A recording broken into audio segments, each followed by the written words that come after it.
support the shows and programs you enjoy on Capital Public Radio. Learn about donating your vehicle at capradio.org/cars.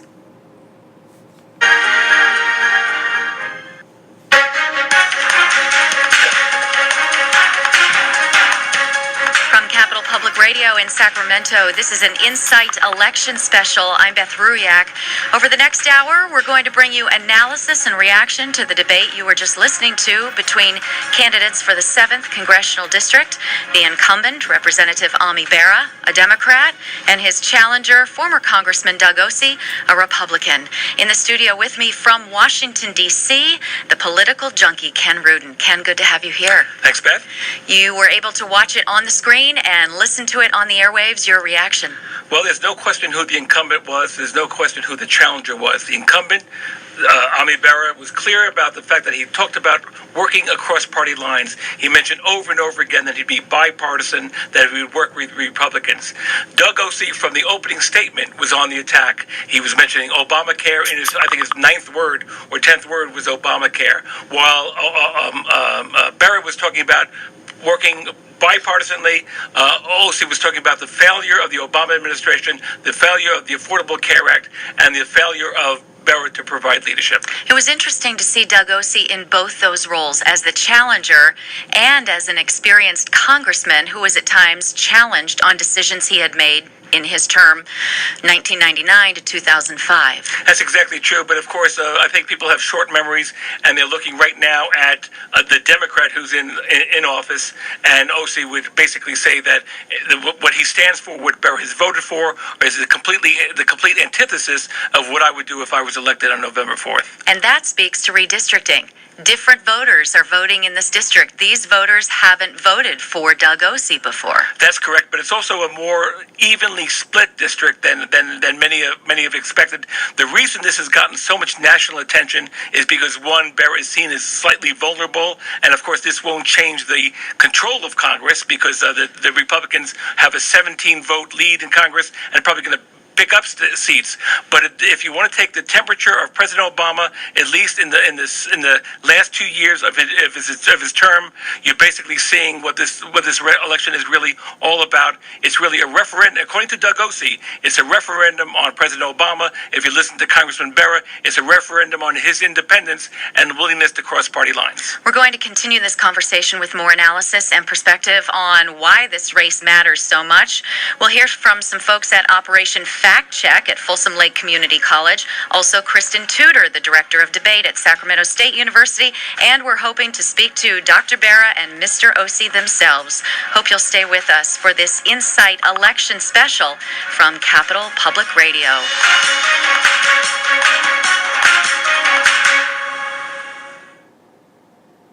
It's 7:59. From Sacramento State, this is Capital Public Radio. 90.9 KXJZ FM and HD Sacramento. 91.3 KUOP Stockton Modesto. 90.5 KKTO Tahoe City Reno. And 88.1 KQNC Quincy. Streaming at capradio.org.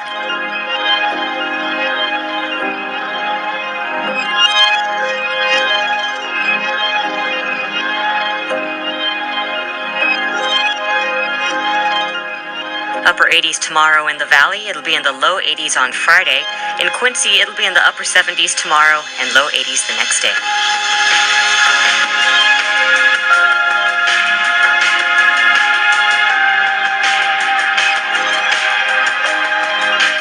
Thanks for choosing Capital Public Radio this evening. It's 8 o'clock.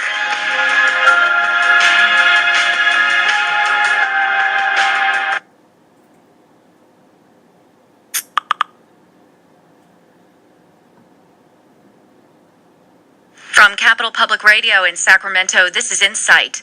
This is our election special. I'm Beth Ruyak. Well, you listened to a focused discourse on at least 10 different topics. This was the first and perhaps only debate between the two candidates for the 7th Congressional District, which encompasses eastern Sacramento County. Ose-Ami Bera, a physician, is a Democrat. He's elected to the 7th District in 2013, and many people in this area will remember that he defeated three-term Republican Dan Lundgren Lundgren. He was facing tonight his Republican opponent, Doug Ose, a real estate developer and small businessman, a Republican who was elected to Congress for 3 terms from 1999 to 2005. That was in what was then the 3rd District. In the studio with me is the political junkie, Ken Rudin, also Kristen Tudor, the director of debate at Sacramento State University. And I think the two of you are watching and listening for different things. So, Kristen, why don't you pick it up at this point from the very first camera shot, if you were watching on TV. I saw on your face that you registered a first impression. Yeah, and it was interesting because my first impression and my last impression in this debate were quite different. I really felt that in their opening statements, Bera seemed more relaxed. He sounded more spontaneous. Ose seemed a little stiff, and in his first few responses, he had some awkward nonverbals happening and a lot of stumbles. But by the middle of the debate, boy, about 15 minutes in, I felt like Ose really hit his stride and really started to sound less scripted, more relaxed, and really played some great offense through the entire debate. What occurred to me is in those moments when maybe a question wasn't being answered, body language on both sides was so strong that maybe an answer was being transmitted without the words. Yeah, and that can happen too. I always like to look at the debates when they're doing the split screen, when you actually can see, so that you can see if there's any of that background disagreement happening from the other person. And that can, as we know, historically make or break a debate. You know, thinking back to Al Gore sighing heavily or George H.W. Bush looking at his watch. These things can be really problematic. I don't think you saw a lot of that here. They didn't show us a lot of split screen. But Bera did manage some smiles when Ose was attacking his record. But Ose did the same thing. He managed to look relaxed non-verbally at those times too. Ken, let's go to a specific example. When Ami Bera asked Doug Ose to name 3 votes in which he stood up to Wall Street bankers, and he started by saying, "Can you do this?" And Doug Ose said, "You bet." And he came on so strong with that "you bet" that he looked confident, but after that, did we get an answer? He never answered the question. As a matter of fact, as Doug Ose was going on and on with the answer, Congressman Bera said, "Okay, give me one example," and he wouldn't do that as well. It reminded me a little bit of Rick Perry trying to come up with 3 reasons, 3 things they would cut, and he couldn't remember the third department that he would cut. But I disagree with you a little bit in the fact that I didn't feel it was spontaneous in the beginning. I thought the two of them actually were very scripted, very tight. They blinked a lot. I thought Ose had almost like a forced smile, and Bera seemed to be a little nervous, as if he didn't expect some of this stuff, like he was just doing this for the first time. And what's so remarkable is that the way I see this, of course, is this is a national election, given the fact that we have to see how well President Obama is being played in this 2014 election. And it just seemed like it was small town kind of arguments. Well, you did this. Well, yeah. Well, you started. Well, I promised I would do this, but you didn't. And yet, this is what Congress. I mean, maybe this is why people don't vote anymore. But it seemed like the two candidates were talking really small ball when we're talking about a pretty major decision here. What party controls the House of Representatives? You had to read a bit between the lines or look at the overarching theme, but Doug Ose did present a picture of President Obama continuing to be slow to respond and Ami Bera not being aggressive as a congressman to step up to that or challenge right, it. Whether it becomes about water, about the Ebola crisis, all the things that came up, Doug Ose's answer, if it wasn't blaming Obama, it was that Congressman Bera failed to lead, failed to respond, failed to be a leader, unlike Doug Ose, who said he would be a leader from day one. So, Kristen, we are in local hometown area where the voters are small town voters, and it might be on the national stage, but where does this debate need to play to? Where does it really need to make the difference? Well, of course, there's the question of those middle undecided voters, and that's really who they needed to go after tonight. They really needed to show difference. How is Ose going to be different from Bera if we choose to elect him? You know, the research shows that debates only move people who are interested and undecided, right? So those have to be the people that they're going after. And so they need to show that difference. I don't know that I saw, Bera did a lot of agreement. That was sort of the theme that you heard him say. Well, we I agree. started to write time codes for where everybody was saying that they agree. We agree. Each with the other. Mm-hmm. Yeah, so there was a lot of agreement. So I think what we wanted to see here in Sacramento were the bigger differences and a lot more time on the contrast between the two. And was this format right for what you were listening for? I never loved this format. I think that the side-by-side podiums is, we get the least amount of information about personality and character. They had a great opportunity in this debate where they allowed them to each ask each other a question. And boy, I felt like it was a real missed opportunity. Neither of the questions were very interesting. They were somewhat revealing in their lack of answers, but I felt like we really had an opportunity to ask some really hard-hitting questions, get some real depth in content, and they didn't do that. So I would like to see a format where, and voters like to see, they want to see them next to each other. They like the idea of people sitting down next to each other and having a conversation about the issues, more back and forth. That seems a little bit more natural. So difficult to create this kind of a setting and make it natural at the same time. Yeah.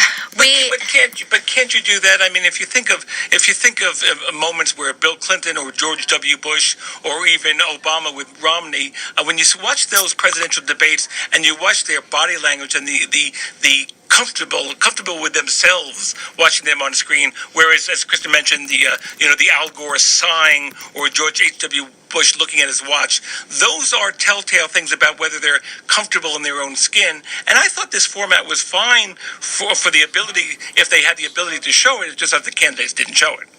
Well, you make a point. How comfortable is the candidate with himself or herself at the outset? And then over the course of watching for an hour or 90 minutes, whatever the debate may be, eventually we start to default to ourselves, don't we? Well, yes, but let me just say one thing about that. I mean, Doug Ose, once upon a time when he was in Congress, he was one of these moderate Republicans. He made a point of saying he was one of 6 House Republicans who voted for the Violence Against Women Act and things like that. But he also knows that there is a contingent of the Republican Party. Remember, he left Congress before there was a Tea Party. In this new Republican Party, there is a more conservative group out there that is still not sure which way to go on Doug Ose. So, of course, when Ose was asked a certain amount of things about immigration overhaul, maybe the old Doug Ose would have said that, yes, I think we should have some comprehensive immigration bill. But instead, he played with, depending on what the word is, he kept talking about what does the word comprehensive mean. Mm-hmm. And he also said that he also talked about strengthening the borders, and of course, every House bill talks about strengthening the borders. So that's not a either or supposition. So it was just interesting that maybe he is looking a little bit more, not only at the undecided voters, but perhaps some Republicans who might have reservations about him. I thought in that discussion of Dr. Bera being a doctor and sitting in the committee hearing regarding Ebola, and he was asking him to step up and really hammering home that point, to which Dr. Bera responded, I'm speaking directly to the CDC. But Kristen, how did you read that? Who seemed stronger in that exchange? I think it was another instance of Ose seeming stronger because he was once again trying to paint this picture of Bera as not a leader, a picture of inaction, of you didn't do anything. And then he got the quip in, later Ose got the quip in about, oh, well, maybe you'll share your conversations with us. On the phone with us right now is David Reese. He is professor and chair of the Department of Political Science at Folsom Lake College, and there was an interesting gathering tonight at FLC, Operation Fact Check, looking at some of the specifics, and I think in today's debate, this is what we really need to know. How much truth is in what we heard? So, Professor Reese, good to have you with us. Good to be here. Yes, it's a bit quiet right now because we still have some facts up on the board. They were coming fast and furious at one point, and the students here were working very diligently in making sure that the candidates were indeed telling the truth. I saw a number of tweets going out through the debate, and rather than have me throw darts at which facts you were checking and which you have answers to, can you tell me one or two that stood out that were very clear? Well, we've erased them from the board, but some of the things that I can talk about is, for instance, when the claim was made that Congressman Ose was one of 6 congressmen to vote for the Violence Against Women Act. It's very difficult to kind of find the truth in all of that because ultimately, in some pieces, maybe he was the sixth, but once the Violence Against Women Act finally made it to the floor of the House, it was so popular in its original format that everyone voted for it. Okay, so was it true to say that he was one of six when maybe at a procedural vote that he was one of six Republicans voting for maybe an amendment, or is the whole entire fact wrong because later on everyone's voting for it? Okay, understand. I like this. Give me another example.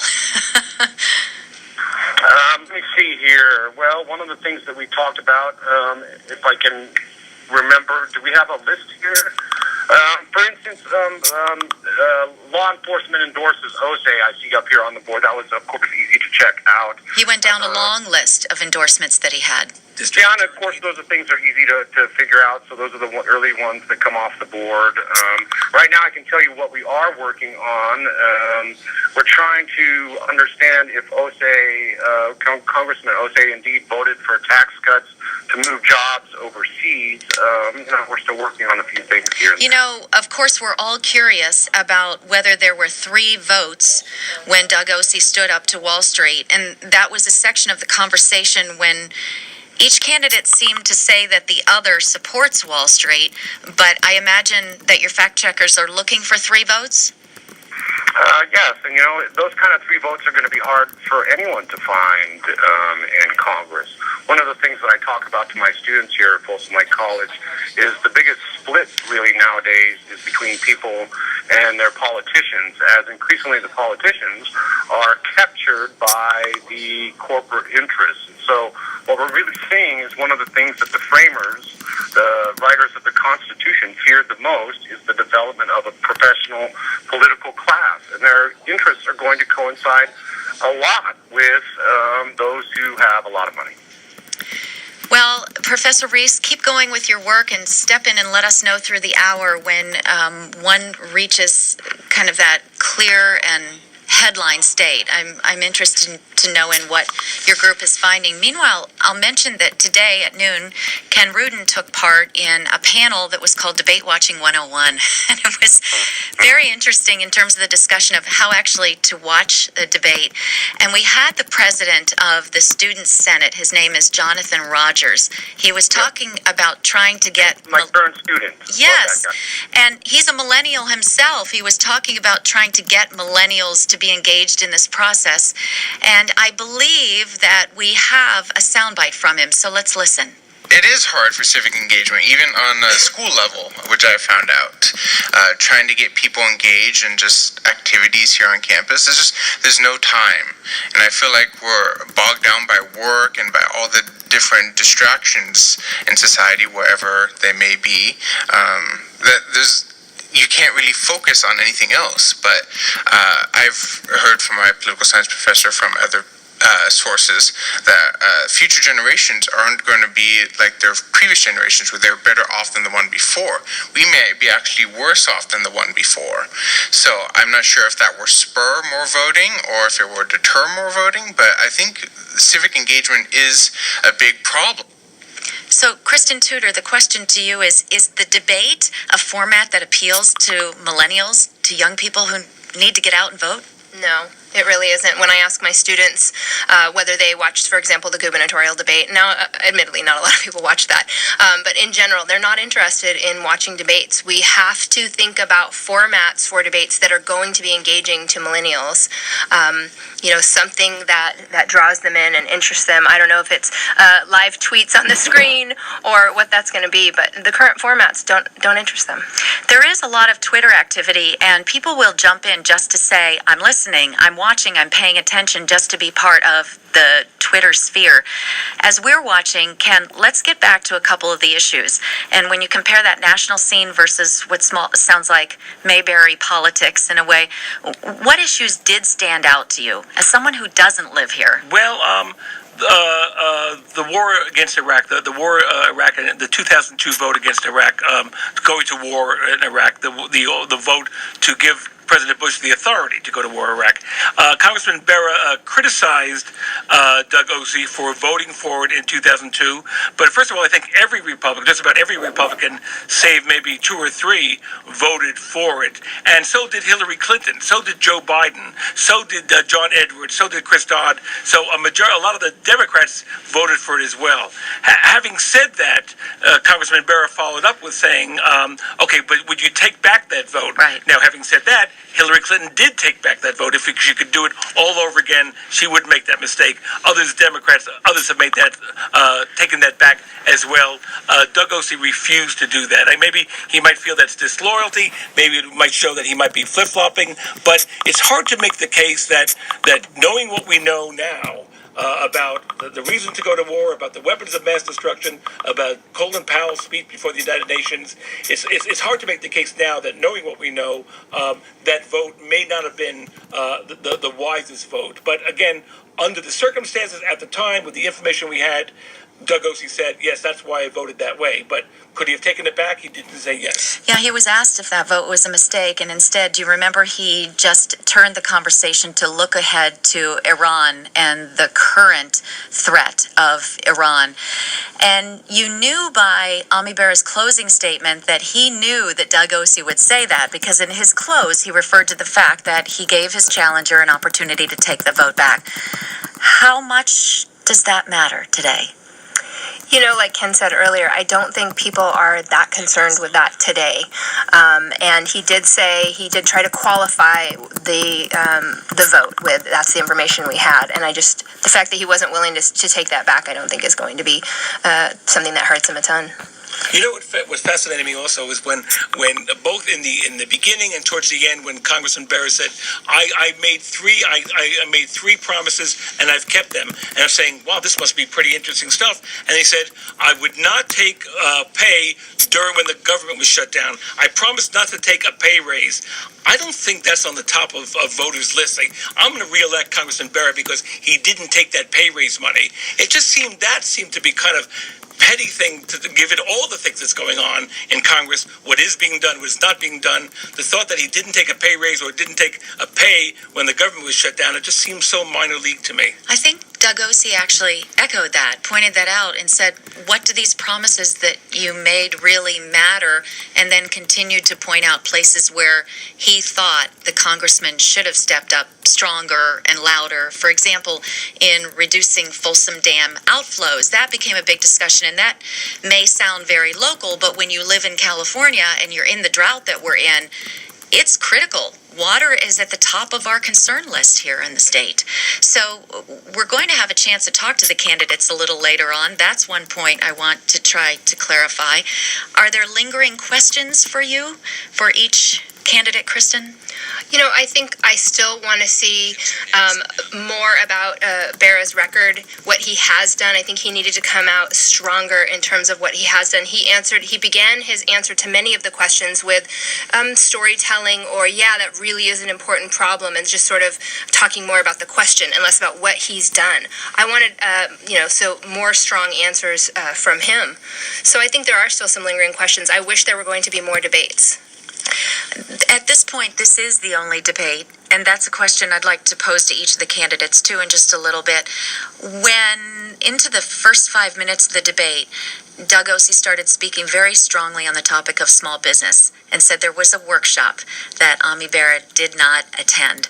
How hard a landing was that punch? Ken? See, I thought that was the strongest attack, the most effective attack of the debate. I thought that, first of all, Congressman Bera did not have an answer to it. Doug Ose basically said, if you're less concerned about this issue, you might think that it might be nice to show up, given the fact that you invited all these people there. And so I thought that was the strongest punch, the hardest punch, and the one that landed the most effectively. It shifted the debate, didn't it?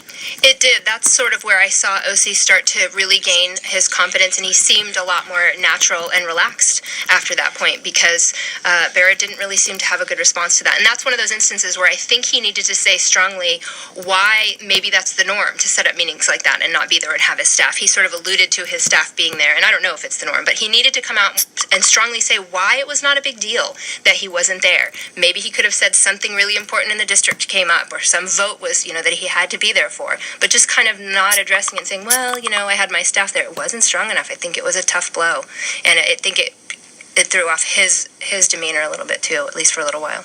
You are listening to our Insight Election Special on Capital Public Radio. We're going to continue after a short break. We have more coverage of the Bera-Ose debate and more information at capradio.org. Coming up, we are planning to speak with Congressman Ose-Ami Bera. You're listening to Insight on Capital Public Radio.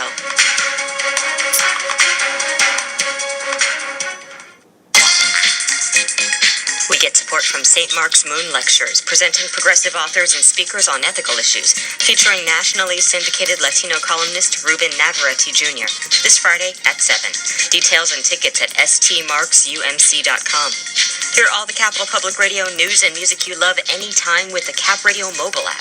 Catch up on programs you missed and read local news stories. Available wherever you get your apps. Support for the Cap Radio app comes from Dignity Health.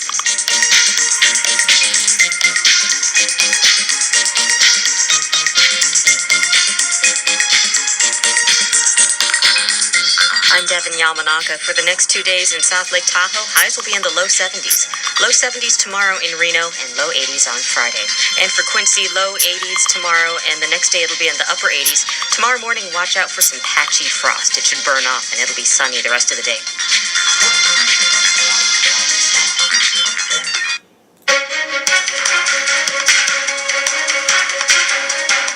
You're listening to a special edition of Insight. This is our election special on Capital Public Radio. I'm Beth Ruiak.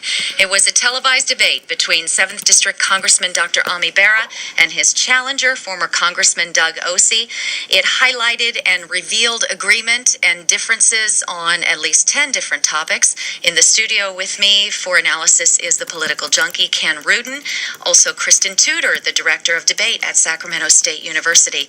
And I understand right now we do have Congressman Ose-Ami Bera joining us live from the KVIE studios where the debate was held. Congressman, welcome. Beth, glad to be on.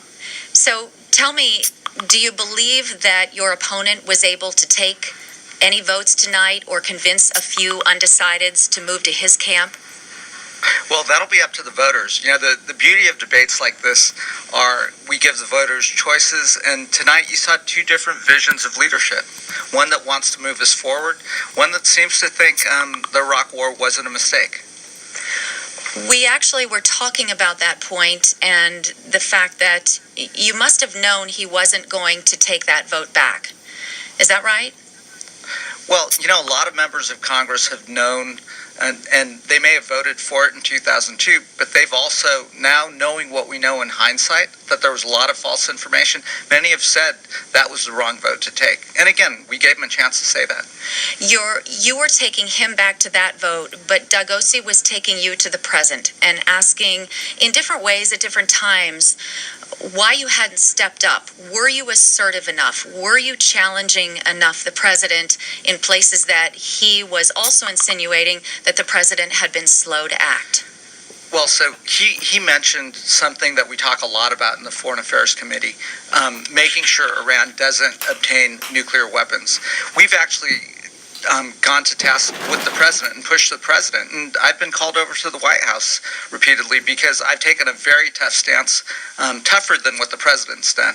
And we think the sanctions that we passed in the Foreign Affairs Committee are actually working. Now's not the time to back off. Let's negotiate from a place of strength because we can't have an Iran that has nuclear weapons.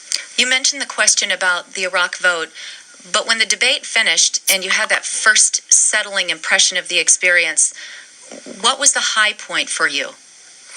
Well, what was surprising to me is, pretty much every media outlet in the United States has called the $716 billion claim that Ose repeats a lie. The B called it a lie 2 years ago. The B called it a lie again this year. KCRA did an ad check, I think 2 days ago, and called it a lie, yet he continues to make that same claim. You have to wonder about his integrity. I mean, this is a lie that's been shown to be a lie, and he continues to say it. In our studio, you might know Congressman is the political junkie Ken Rudin, and he's heard many debates across the country, and he's heard that particular topic and that particular vote come up many times. So I'm going to let him jump into the conversation. Congressman, thanks again for being on the program, and it was great to hear you in the debate today. I have a question for you, though, that you said over and over again, and that seemed to be your theme from the beginning of the debate, that we need to work together, Congressman Bera, has worked across party lines, and I've worked with fellow Republicans. Polls show that that's what voters want to hear. But at the same time, there are a lot of Democrats who say that President Obama has spent many years trying to work with Republicans, trying to work across party lines, and have gotten nothing in return for it, and they feel he should be more aggressive. Are you torn at all about whether to work across party lines or be more of a fellow Democrat? And the second question, as I'm thinking, is what can a Democrat do in the minority in a Republican-controlled House? Well, so on the first question, I'm not torn at all. We're in divided government. The House is controlled by Republicans, the Senate and the White House controlled by Democrats. We have to be able to work together if we want to get anything done. That's why I've spent so much of my time with the problem solvers and No Labels, a group that came together at the grassroots level, rank and file members, started with 40 of us.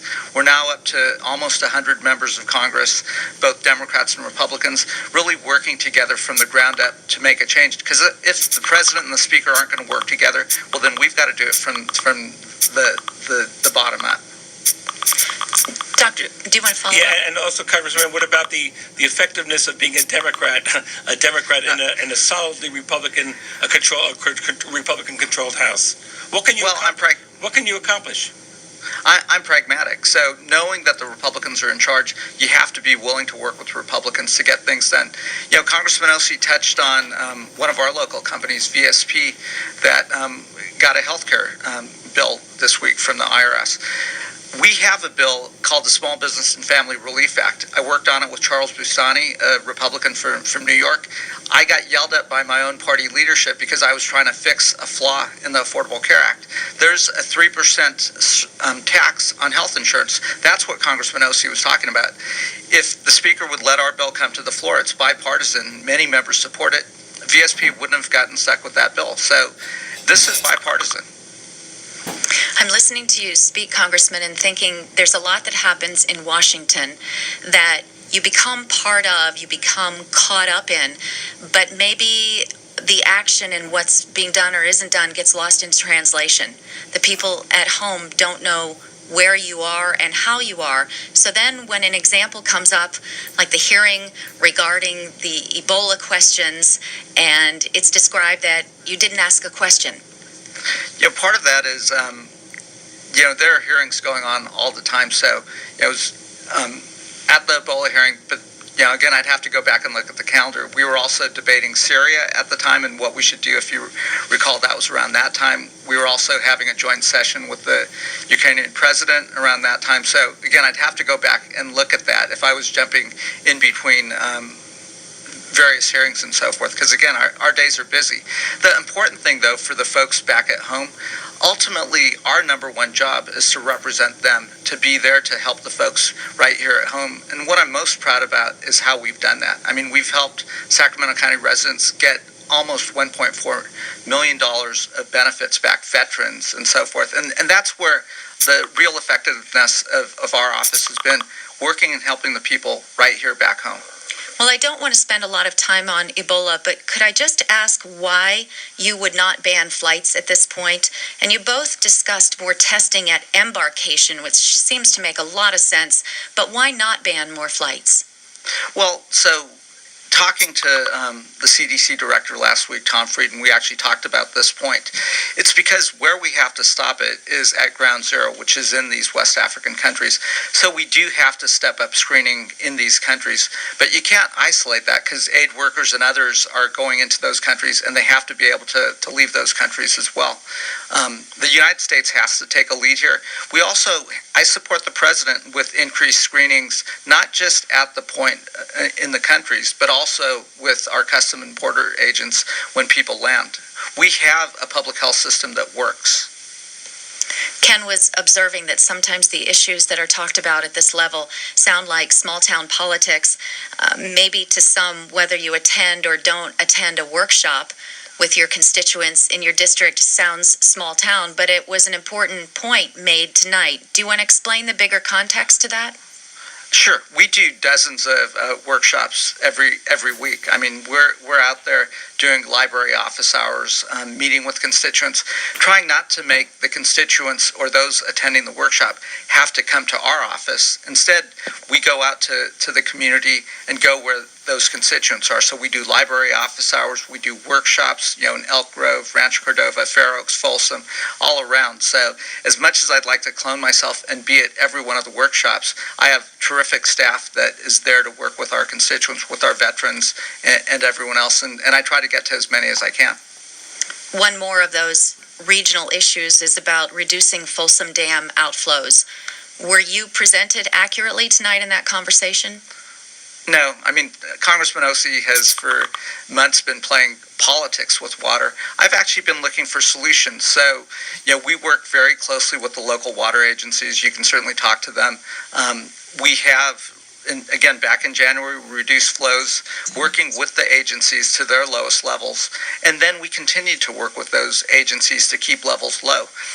My staff, as well as I, are in constant communication with them, and we're ready to step in if, in fact, anyone's trying to increase those flows. One more question here from the political junkie. Congressman, you asked Doug Ose a question about regarding 3 votes that Wall Street that would have stood up to Wall Street, and the congressman didn't have an answer. That struck me. But I was interested if given your 2 years in Congress, are there any votes that you, and we talk about the war in Iraq, but are there any votes in your 2 years in Congress that you wish you could take back? No, there are lots of votes that occur. But again, you think through this, you work through, you put your people first. I mean, on the Wall Street issue, I was dumbfounded that Congressman Ose couldn't name even one vote where he stood up to Wall Street. I've taken multiple votes to protect the Dodd-Frank Act, which was put in place to help protect homeowners, to protect against these too big to fail banks that took us into this recession. I voted to protect the Consumer Financial Services Protection Bureau because it's got to be an independent agency that is there to serve consumers. So I'm up there, taking multiple votes to fight against Wall Street. Congressman Ose couldn't even name one vote where he fought against Wall Street. But he did mention that you take money from Wall Street. Is that correct? I think Congressman Ose's probably taken lots more money from Wall Street bankers than I have. You do have these dueling ads that have the two of you, it seems, in competition for who is the richest man in Washington. Which person's going to win that one?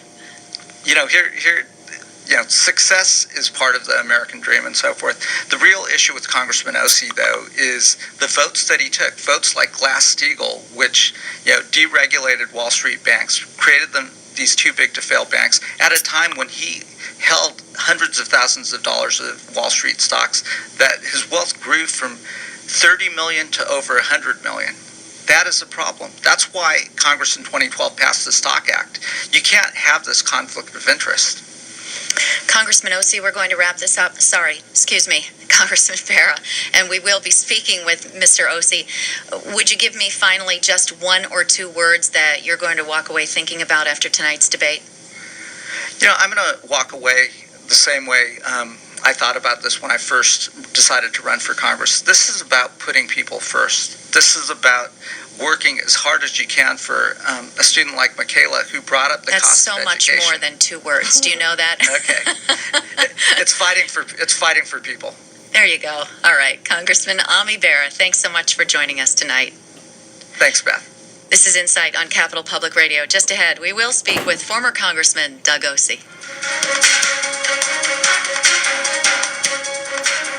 What does the ideal forest in California look like? You might be surprised. You're going to see dead black trees and lush understories, lots of plants on the forest floor. We're going to see trees with huge fire scars. I'm Amy Quinton. Next in our series, California Burning, I'll take you on a 3-day hike deep into Yosemite Park to a place where wildfires have been allowed to run their natural You're going to course. see brewer's lupus, swirltail elemus, rabbit brush. Tomorrow during Morning Edition, we get support from Jesuit High School presenting its benefit art event and sale this Friday and Saturday, featuring local artists and more than 200 works in a wide variety of styles. Details and artist listings at jesuithighschool.org.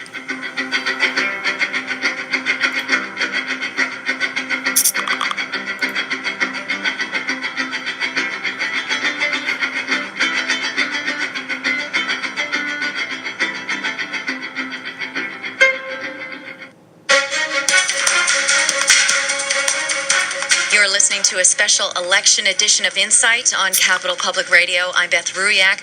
The first and so far only debate between 7th District congressional candidates will be carried on C-SPAN, by the way. It will be in a tape-delayed basis.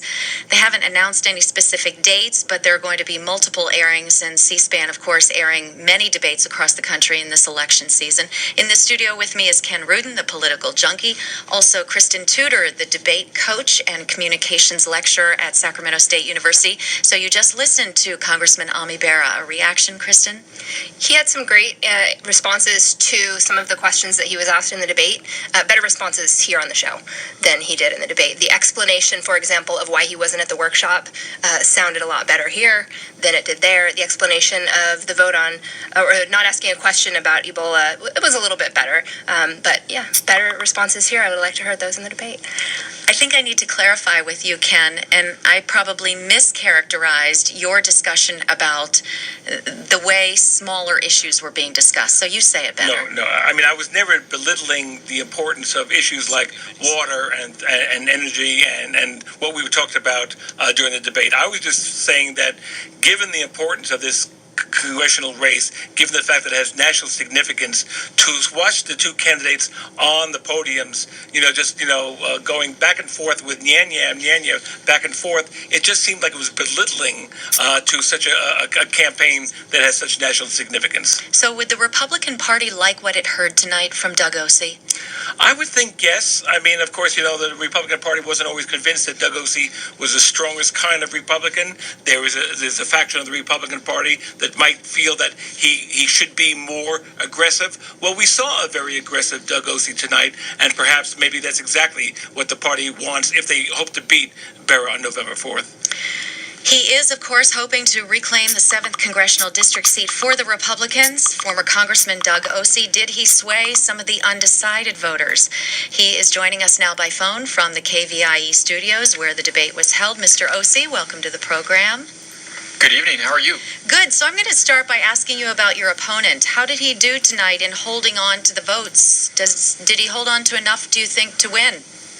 No. I don't think so. He made the case for higher taxes, more regulation, sending our water down to L.A., things like that. He had no answers for the problems that challenge us. He had no solutions for what everyday people are dealing with. It's more of this Washington, D.C. doublespeak that he's gotten very good at. I mean, his citation of no budget, no pay, which has no teeth, he's still gotten paid, even though he never voted for a budget. I mean, people are so tired of that. It's just so tired. And he just gets up and goes off. Wait. I mean, I'm waiting for November 4th. I mean, I don't think people want that. So when you stepped from behind the podium and stepped off the stage and took that first deep breath, what did you think had happened in this debate? Oh, I thought I won. I mean, there wasn't any question. We'd smoked him out in terms of his votes to increase taxes.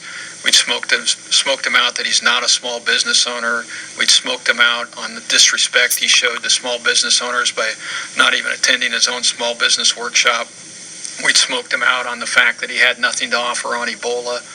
I mean, the people of this district are interested in somebody who first and foremost knows how to create jobs, and it was clear from Congressman Bera's answers that he doesn't have a clue about doing that, and I think we put that right out in front.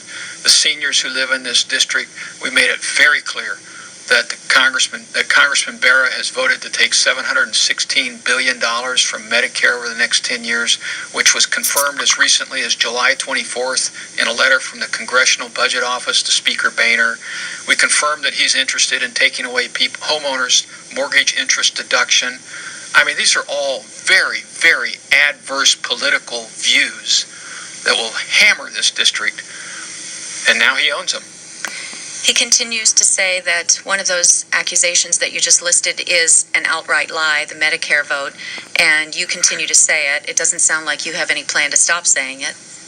Well, Congressman Bera has to say it's a lie because it's so damaging, but the source of my information is the nonpartisan Congressional Budget Office, which most recently confirmed that number on July 24th in a letter to Speaker Boehner, in which he said repealing the Affordable Care Act would provide an additional $716 billion to provide Medicare services to our seniors. I didn't make it up. It's not my letter. It is his Congressional Budget Office. I know he doesn't like it.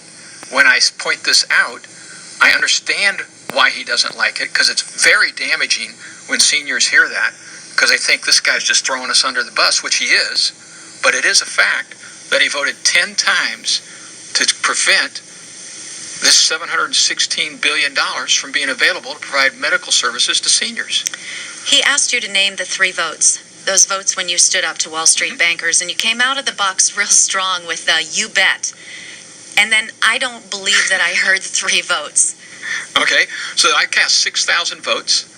The 3 that I would cite for you most immediately are I was a champion of campaign finance disclosure so that we could know where people get their funding and we can connect the dots. Congressman Bera has never supported that. That's why he takes so many thousands of dollars from Wall Street and then gives them a special exemption under Obamacare that matches the exemption he voted for himself.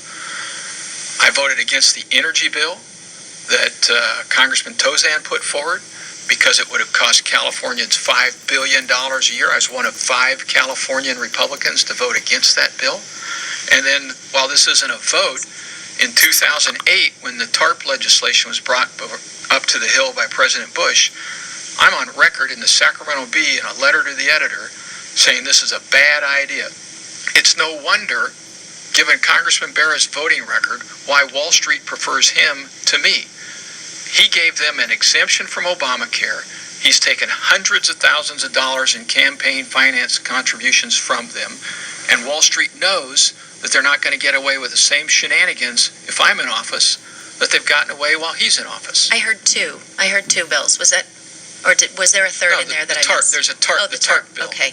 The TARP bill. There's Operation Fact Check gathered out at Folsom Lake Community College, so I know they're working on this one, Okay.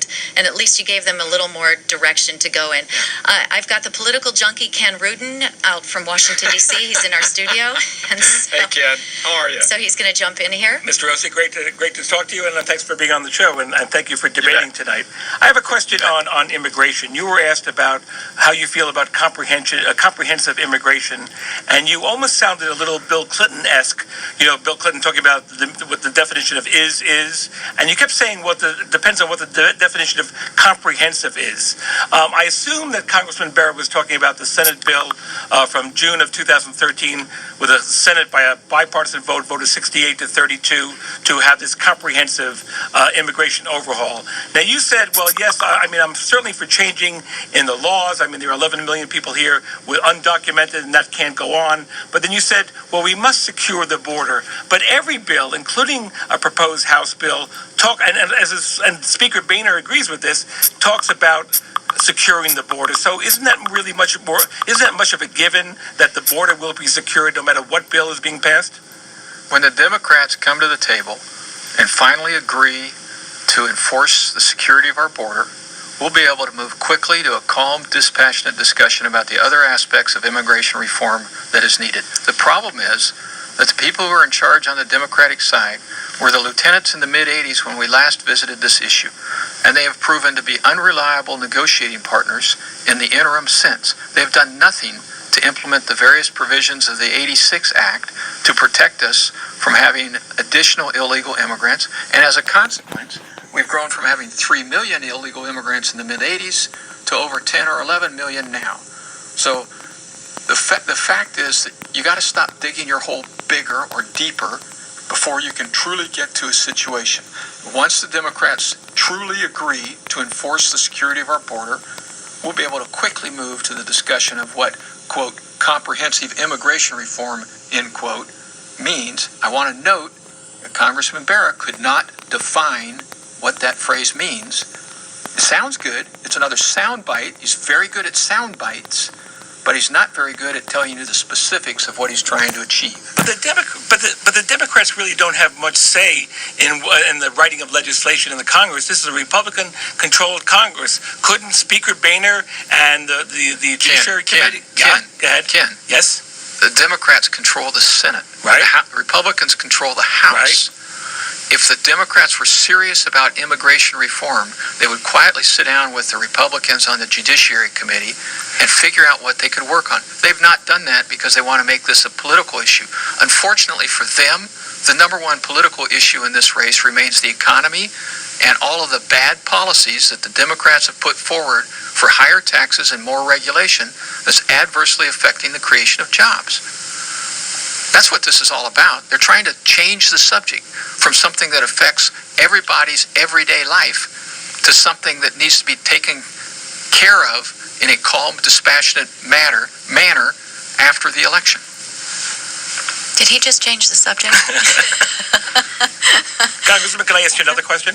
Go for it. Do we have time for another question? One more. I got all day. Congressman, we were talking about the Iraqi war in 2002, and Congressman Bera immediately said, you cast the wrong vote at the worst mistake in history, and of course, so did Hillary Clinton and Joe Biden and all those Democrats. Yeah, he didn't manage to mention all that. That's true, but given the fact that there was a lot of misinformation in 2002, given the fact that the weapons of mass destruction really didn't exist, and given the fact that Colin Powell wasn't given the correct information before he went to the United Nations, if you had the chance over again to vote the same, you said you would vote the same, but given the way it turned out, do you have no regrets about that 2002 vote? Ken, what I said was that given the same set of circumstances, I'd vote the same way. Was it perfect? No. Did we end up being right on the button? No. The value of having experience is to figure out how to proceed going forward rather than rehashing what's behind us. Congressman Bera wants to play Monday morning quarterback, fine. But I do want to note for the record that in 2002, when the question was on the line, after 3,000 or more Americans had been killed, Congressman Bera was nowhere to be found. He was hiding. And I had to make a decision, and I made it. Now, going forward, do I want to put boots on the ground? Heck no. I do not. But I'm also not going to abdicate my responsibility to protect the homeland. And the issue that you're talking about in Syria and Iraq, that's a very important issue. But the number one foreign policy issue that threatens the United States is the potential development of nuclear weapons by Iran. And Congressman Bera has been silent, almost complicit in the foolish negotiating strategy that the president has pursued, which has gotten us nowhere near a resolution. I think your quote was, "I'm really tired of war, but even when you're tired of it, you still have to confront it." And yes, you do. The insinuation was that there was slow action on the part of the president in dealing with ISIS. Where and how would you have pushed for something faster and stronger with ISIS and add Syria to that as well? This is something that fell right in the president's lap, right? He's the commander-in-chief. He gets a daily presidential briefing as to what the threats are that exist in the world. You go back, this goes back all the way to President Truman. I'm going to interrupt you because our time is tight, because I want to know what you would have stood up for. What would you have asked for? I would have asked the president to read the damn daily briefing so that he's knowledgeable about what's going on in Syria before it becomes the cancer that it has become. That's what I would have asked. That's what the president didn't do. And airstrikes sooner then? Oh, yes. Remember, he didn't start the airstrikes until the genocide against the Yazidis was out in the open and apparent, where thousands of Yazidis were being butchered by these people. And even then, he waited 3 weeks before he started them. He knew about the ISIS threat last August. August of 2013 is when it first showed up in his presidential daily briefings, which if you go check the record, he only reads 46% of them. That's an abdication of responsibility. And should we have stayed out of Syria to the extent that we did, except for ISIS intervention? Well, Congress Congressman Bera has far more access to classified information that would allow me to answer that question. But the reality is that we have a very real problem with ISIS that has been allowed to metastasize into a growing confrontation between ISIS and ourselves and our allies, and neither President Obama nor Congressman Bera has an effective plan or a clear set of objectives that allow us to deal with this. So in this time since you last campaigned, and we're talking about maybe a decade, on a scale of 1 to 10, how much different is it this time around with the changes in technology and the difference in the issues we're facing in the world? 1 to 10, how is it? That's probably a 9. Because it's so much faster. It's immediate. I mean, with social media and the like, you don't have a lot of time to contemplate things. So if you get caught out in the open, if you don't know who you are and what your objectives are, you're going to make serious mistakes. You see that in Congressman Bera's... I have to stop you right there because we are out of time. And I want to keep the time very balanced. But thank you very much, Congressman. I appreciate your time. Ose. Appreciate your time, too. And we're going to continue with our election special in just a moment. You're listening to a special edition of Insight on Capitol Public Radio.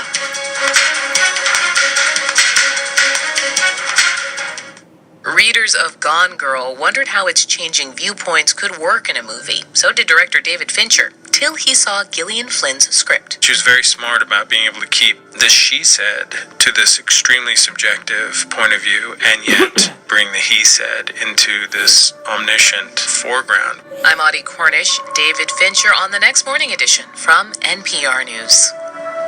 Tomorrow until 9 on Capitol Public Radio. Discover Cuba and Old Havana with an Earthbound Expeditions trip hosted by Capitol Public Radio.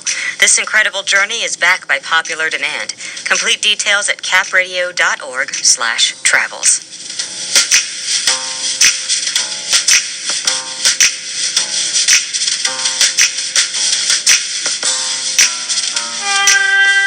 Upper 80s tomorrow in the Valley, low 90s on Friday.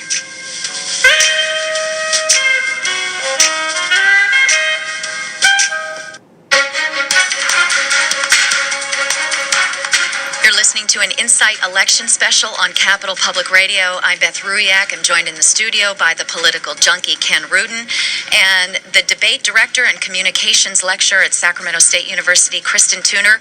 We have heard from both of the candidates in the debate forum, and we've heard from them in this post-debate interview. The only thing we missed were the press conferences. So, Kristen, I'll pose the question to you first. There was a difference. What did you hear in the two forums? The difference was that during the debate, I think that Ose came out stronger, and in the post-debate discussions that we had here on the air, I think that Bera really did a much better job. The characterization that Ose had of what Bera said in the debate was completely fictional, really. He said that Bera made the case for higher taxes and more regulation and sending water to Los Angeles, and I watched this debate, and I don't remember any of those things being what Bera said. Clearly Ose was feeling good and feeling confident, but he was saying things that just didn't seem grounded in the reality of that debate and what happened. Ken, your impression? Yeah, I agree, too. I also thought that Bera seemed to be lighter on substance during the debate. I thought that the pledges he made and kept were very minor to me and almost kind of gimmicky. I promised not to take the pay raise, things like that. I thought that coming off after the debate, I thought Bera seemed to be more sure of himself, which is interesting. I mean, the old argument that Nixon looked better on radio than he looked on TV against John Kennedy in 1960. I kind of thought that Bera looked better on radio than he did on TV, and Ose looked better on television. It made me think about where they each are in their personal lives. And if Ami Bera is a practicing physician, how does he typically meet people? And even in your district, in small town meetings or in coffee shops, and that smaller one-on-one may be a place where he's used to communicating. And Doug Ose has already had 6 years of experience on the bigger stage. And what ways is he accustomed to communicating? Were we seeing some of that difference? I think so. Especially, I love having this contrast that we're able to have of talking to them sort of one-on-one, or two-on-one. Yeah, it's unusual. It is unusual to have that. And so I really do think that the format, the debate, it didn't seem like Bera's strong suit. But he did. He came across much more relaxed afterwards in having this conversation. So I think that probably is a reflection that he is much better at that one-on-one. And that's probably based on that experience as a doctor. And that OC would definitely seem to have that experience of that national stage. And then also that experience of really wanting to tell it like he wants to see it. Right, with his talk with us. He wanted to see it as, this is what Bera said. He said higher taxes. He said higher regulations. But that's not how the individuals saw it. Timing is interesting because vote-by-mail ballots are in the mail this week, and there's a good chance that voters will be receiving these ballots within a day. Maybe it's on their kitchen counter right now, right at the timing of this debate, and it could be heavily influential, Ken. Yes, if people tuned into the debate tonight, and that's the question that we all have to ask ourselves. We know how poor turnout has been, especially in California. We know during the primary the turnout rate was 18%, which is abysmal.